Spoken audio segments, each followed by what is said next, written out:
자, 33절을 한번 같이 읽도록 하겠습니다. 예수께서 또 다른 비유를 그들에게 말씀하셨다. 하늘나라는 누룩과 같다. 어떤 여자가 그것을 가져다가 가루 서말 속에 살짝 섞어 넣으니 마침내 온통 부풀어 올랐다라고 말씀하시죠. 누룩 역시 미묘하지만 아주 작지만 실제적인 영향력, 그 밀가루 반죽을 부풀게 하는 그런 영향력을 가지고 있다는 거예요. 그런 영향력을 가지고 하늘나라가 세상에 스며드는 것을 묘사하는 그런 내용이라는 거죠. 누룩으로 부풀게 한 가루의 양은, 밀가루의 양은 문자적으로 서말이죠.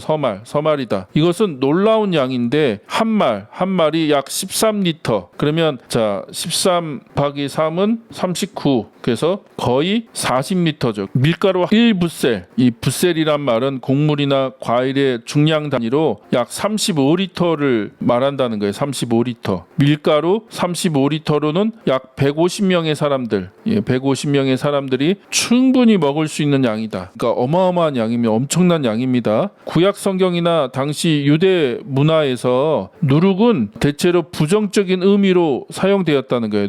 이 누룩은 긍정적인 의미가 아니라 부정적인 의미로 사용되었다. 그래서 이 누룩이 죄 혹은 부패, 불순물, 악의 영향력 등을 상징하는 경우가 많았다는 거예요. 그래서 구약에 보면 유월절에는 누룩 없는 빵을 먹으며 죄로부터의 정결함을 상기하기도 했다. 그러니까 누룩 없는 이 빵을 먹는다는 건 누룩이 뭘 상징한다? 죄를 상징한다. 그래서 죄가 없는 어떤 그런 정결함을 상징하는 그런 행위, 종교적인 행위로 누룩 없는 빵을 먹었다는 거죠. 유월절에는. 또 바리새파 사람들의 교훈이나 헤롯의 악한 영향력을 누룩에 비유하기도 했다. 그래서 마태복음 16장 6절에 보면 예수님이 바리새파 사람들과 사두개파 사람들의 누룩을 조심해라. 그래서 여기서 누룩은 그들의 가르침, 어떤 그들의 영향력, 그걸 얘기하는 거죠. 그러니까 이 누룩은 전체적으로 부정적인 의미와 부정적인 어떤 의도로 사용되었다. 그런데 예수님은 이러한 부정적인 이미지를 가진 누룩을 감히 하늘나라에 비유하셨다는 거예요. 하늘나라는 누룩과 같다라고 이렇게 말씀하심으로 인해서 이 하나님 나라와 누룩을 연결시켰다는 거죠. 자, 당시 사람들에게 매우 충격적이고도 이해하기 어려운 비유였을 것이다. 사실 이 겨자씨 비유도 이해하기 어려운, 우리가 해석하고 설명하니까 이해가 되지만 예수님 당시 그 말씀을 직접 들었던 유대인들은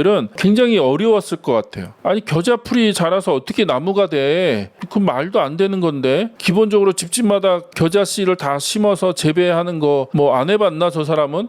저런 상식도 몰라? 어떻게 겨자풀이 자라서 나무가 된다고 그러지? 라고 하는 그런 질문들이 생겼을 거고, 또 여기서 이 누룩 비유에서도 이 누룩은 긍정적인 이미지가 없다는 거예요. 그 당시 유대인들에게는. 근데 예수님이 그 누룩을 하나님 나라와 연결해서 하나님 나라, 하늘나라는 누룩과 같다. 그 하나님 나라는 부정적인 거야? 긍정적인 어떤 이미지가 없거든요. 누룩에. 이는 마치 거룩하고 순결해야 할 하나님 나라가 불순한 것과 같다는 말처럼 들렸을 수 있기 때문이다. 그래서 우리가 이제 성경을 읽을 때 그 당시, 예수님 당시의 어떤 문화와 어떤 상황들을 좀 우리가 아는 것이 중요하다는 거죠. 그냥 읽으면 이게 어떤 의미인지 와닿지 않잖아요. 근데 예수님 당시에 누룩이 갖는 의미와 뉘앙스, 그런 것들을 좀 이해하면 예수님의 말씀을 듣는 이 유대인들은 굉장히 불편하고 어려웠을 것 같다. 충분히 상상할 수 있죠. 자, 그렇다면 이러한 파격적인 비유를 통해 예수님이 강조하고자 했던 하늘나라의 본질은 무엇일까? 자, 이것도 세 가지로 정리할 수 있습니다. 첫 번째는 배제된 자들의 하나님 나라. 당시 사회에서 누룩처럼 부정하게 여겨지거나 소외되고 배제된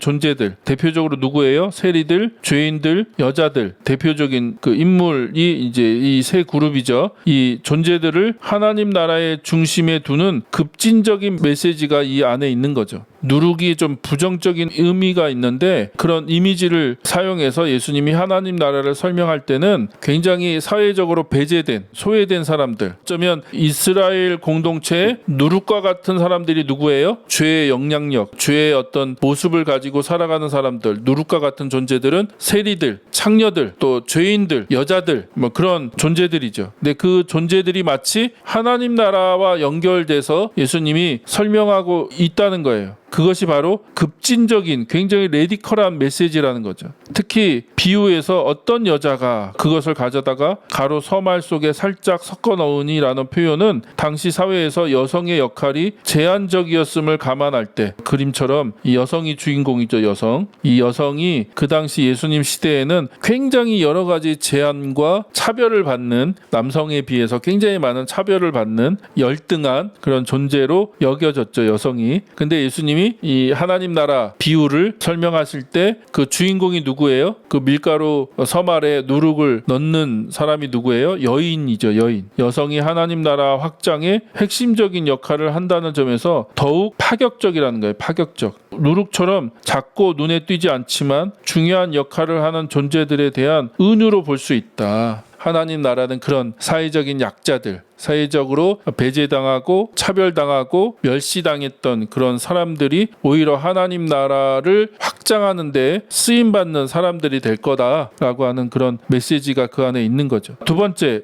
은밀하고 전면적인 변화. 누룩은 밀가루 반죽 속에 들어가 보이지 않게 작용하지만 결국 반죽 전체를 변화시켜 부풀게 한다는 거죠. 이는 천국이, 하나님 나라가 눈에 띄지 않고 조용하며 은밀하게 시작되지만, 그렇죠? 그러니까 마치 우리가 앞에서 살펴본 겨자씨와 같이 아주 작은 씨앗, 그 작은 씨앗이 밭에 심겨졌을 때 큰 나무로 자라는 것처럼 누룩이라고 하는 눈에 보이지 않는 혹은 아주 작은 가루가 밀가루에 들어갔을 때 밀가루 전체를 부풀게 하는 역할들을 하는 거. 작게 보이고 눈에 띄지 않고 아주 연약하지만 작지만 그러나 그것이 큰 영향력, 그 영향력이 결국 사회와 개인의 삶 전체를 변화시키고 확장시키는 강력한 힘을 가지고 있음을 보여준다는 거죠. 그리고 세 번째가 편견을 깨는 하나님 나라. 바리새파 사람들과 같은 유대 종교 지도자들이 가지고 있었던 하나님 나라에 대한 편견. 그들의 편견은 뭐예요? 이런 하나님 나라는 누가 들어가요? 정의롭고 의로운 자들. 정의롭고 의로운 자들만이 들어갈 수 있고 그들만을 위한 나라라고 생각을 했다는 거예요. 그런 편견을 가지고 있었는데 예수님이 그 편견을 깨트리기 위해서 이 비유를 말씀하셨다는 거죠. 부정한 누룩을 통해 하나님 나라를 설명함으로써 하나님 나라는 그들이 생각하는 거룩함의 틀 안에 갇혀 있는 것이 아니라 오히려 그들이 배척했던 부정한 자들까지도 포함하고 변화시키는 포괄적인 나라임을 드러내려 한 것이다. 그래서 그들이 갖고 있는 어떤 편견과 선입견, 그들의 사고, 생각, 세계관, 그걸 깨트려서 그걸 확장시키려고 하시는 거죠. 결론적으로 겨자씨 비유가 하늘나라의 외적인 확장을 강조한다면 누룩 비유는 하늘나라의 내적이고 전면적인 변화. 밀가루 서말에 넣었더니 그 밀가루를 부풀게 하는, 그래서 어떤 내적이고 아주 전면적인 급진적인 과격한, 제가 그런 표현들 좋아합니다. 저는 레디컬한, 굉장히 과격한 어떤 그런 변화. 하나님 나라는 과격한 변화를 가지고 와요. 제가 계속 강조하고 몇 번 얘기했지만 하나님 나라를 설명할 때 전복, 업사이드 다운이라고 영어로 하면 업사이드 다운이죠. 뒤집는 거, 전복, 뒤집는 거죠. 그래서 하나님 나라는 세상의 질서, 세상의 가치, 세상의 기준, 그것을 다 전복시켜 버리죠. 뒤집어 버립니다. 그래서 굉장히 과격하죠. 자, 그래서 내적인 그리고 전면적인 변화를 강조한다고 볼 수 있다. 둘 다 성장, 영향력, 변화, 확장, 그런 것들을 보여주는 비유이긴 한데 아주 세밀하게 얘기하자면 겨자씨는 외적인, 누룩은 내적인 변화를 강조한다고 볼 수 있다는 거죠. 특히 이 비유는 당시의 통념과 편견을 깨고, 그렇죠? 둘 다 겨자씨가 나무로 자란대, 겨자풀이 나무로 자라고, 누룩하면 이미지가 안 좋은데 그 하나님 나라가 누룩과 같대 라고 하는 그 당시 사람들이 갖고 있었던 통념, 편견을 깨고 하나님 나라가 소외된 자들을 포함하여 모든 것을 근본적으로 변화시키는 급진적이고 포괄적인 특성을 지닌다는 것을 보여주는 비유이다. 그래서 하나님 나라 이 비유가 굉장히 과격하고 급진적이고 놀라운 변화를 얘기하고 있다.